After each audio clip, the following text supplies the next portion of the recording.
సున్నుండల కోసము బియ్యం తీసుకున్నాను. బ్రౌన్ బియ్యం నేను తీసుకున్నాను. మామూలు బియ్యం కూడా తీసుకోవచ్చు.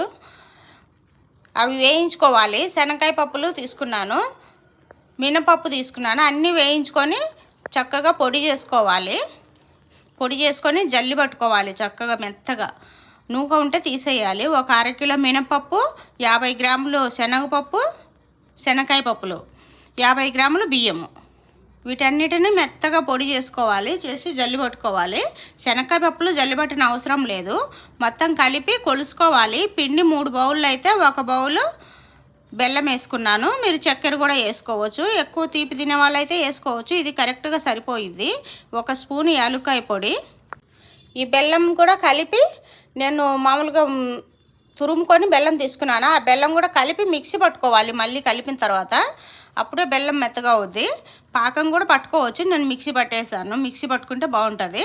మిక్సీ పట్టి నెయ్యి వేసి కలుపుకోవాలి బాగా. నాకు నెయ్యి బాగా మొత్తం ఉన్న నెయ్యి అంతా, గిన్నెలో ఉన్న నెయ్యి అంతా పట్టేసింది. నేను మామూలుగా ఇంట్లోనే చేసుకుంటాను నెయ్యి. బయట అయితే డాల్డా తోటి చేస్తారు. ఇంట్లో అయితే మనం నెయ్యితోటి చేసుకోవచ్చు. అది మంచిగా ఉంటుంది. ఇవి చాలా చాలా రుచిగా ఉంటాయి. నచ్చిన వాళ్ళు లైక్ చేయండి, షేర్ చేయండి, సబ్స్క్రైబ్ చేయండి. Okay, thank you.